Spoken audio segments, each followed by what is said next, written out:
Foreign aid from Western economies, led by the United States, is starting to dwindle, from the shutting down of the US aid to the termination of the multi-million dollar Power Africa initiative, which was launched back in 2013 by the US President Barack Obama. The African continent is coming under pressure across key sectors such as healthcare and power. So where does Africa go from here? I'm putting this question and others to my guests, NG Ayuk, the Executive Chairman of the African Energy Chamber based in Johannesburg. A great Monday evening to you, my friend. Great to have you again on the show. It's an honor to have you. How are you? I'm good tonight. Thank you so much. Early Monday, but again, start of the week, Monday evening. Are you worried? Let's hit the ground running. Are you worried, Ayuk? Are the speed at which foreign aid to Africa are being shut down or sharply reduced from healthcare to the power sector? No, I'm not worried. I think it's actually it is painful, but it's short-term pain, long-term gain. It is something that had to happen. Africa has relied a lot on aid for everything. $2.7 trillion has been spent on aid in Africa over the last 30 years. What are the results? The results have been very, very negative to most African countries. Wherever we've seen so much aid presented to African governments and African communities, the worst the governments have performed, a small segment have profited. And at the what have we gotten out of aid? We've gotten that at the expense of free markets. We've gotten that at the expense by increasing government waste. We've gotten that where you've seen the business has not been able to move because we've always said we are relying on handouts and begging from Western countries. So I actually think they're doing us a favor because right now we would understand one thing. Superman is not coming. Batman is not coming. Wakanda Forever is a good movie, but the Black Panther is not coming. We would have to do what the Asians did, like in China and India or South Korea or Taiwan when they cut aid.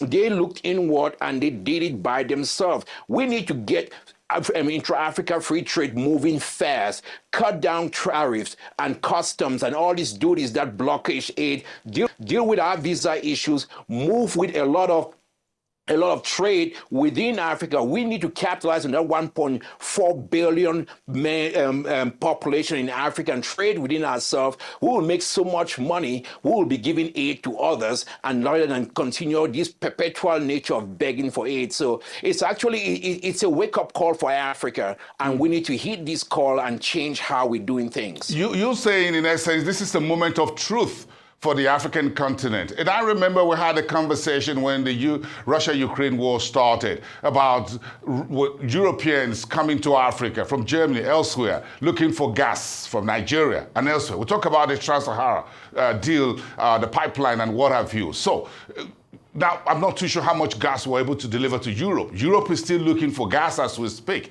Energy prices going up. So what should be Africa's response to the dwindling foreign aid? You mentioned that a little bit, but are you seeing signs of progress right now? Perhaps with the African Energy Bank, for example, do you think we are moving in the right direction with what we saw at the African Energy Forum Summit, which was held in Dar es Salaam just a few weeks ago back in January?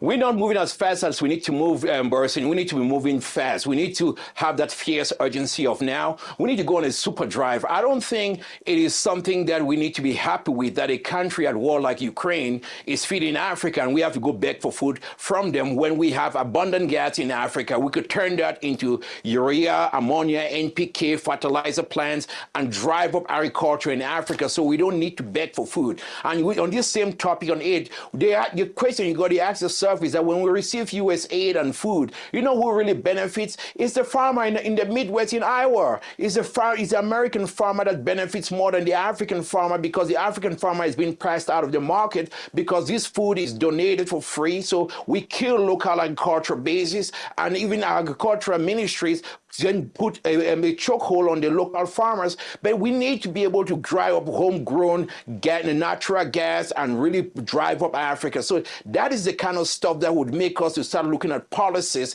that looks at it. But the real question you got to ask yourself is, when we get this aid, you know what happens? Our own development banks, our own local banks start getting these because they manage some of this aid money, they start saying we can't finance fossil fuels, we can't finance gas projects. So even African money cannot develop Africa or finance Africa because we have these restrictions being put on us. So what this aid stoppage means is that it is taking those restrictions out, and we're just going to move with drill, baby drill, and produce every drop of hydrocarbons we can find to better our people. So we thank them for taking this aid and the restrictions away. Well, so speaking specifically, NJ, to the report on the termination of the Power Africa initiative by the new administration in Washington, well, what's your take on that development?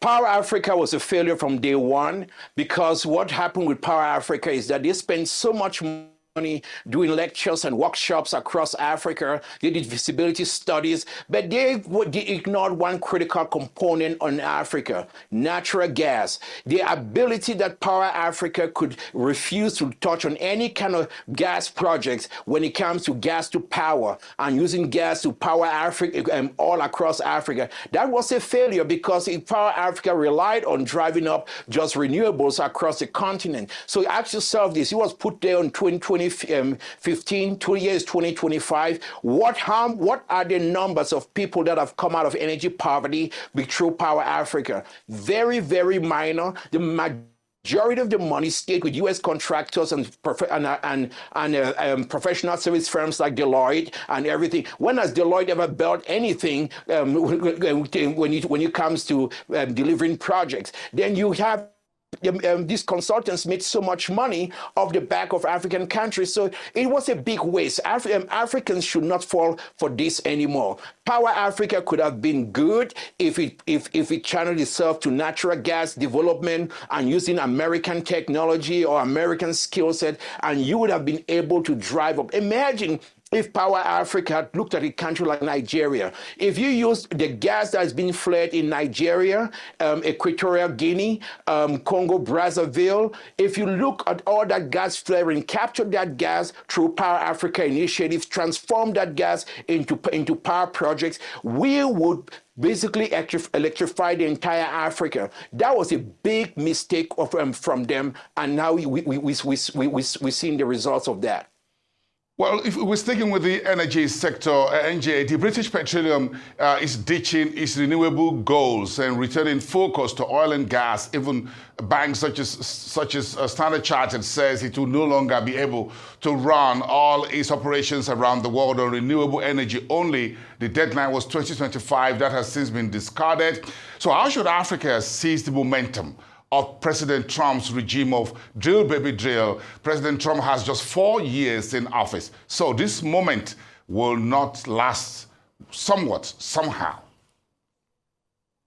We've been given extra time on this game. We've been told that we've just been given some time to buy in, and that's why we as Africans must move. We must move fast. We must sign those deals. It shouldn't take so long to approve field development programs, be it the Coral North in Mozambique or other projects that are waiting in the office of bureaucrats in Nigeria or South Africa or Namibia or Angola. We should move fast in signing deals. We should move fast in driving up our fossil fuels and gas projects and produce and develop our continent. But I think BP is speaking to the markets. They are reacting to market realities. Demand, when you look at what you saw with outlooks coming out of Vitol, the African Energy Chamber, we're looking at outlooks coming from various well-reputed organizations. It's showing that oil demand is going to continue to be around 100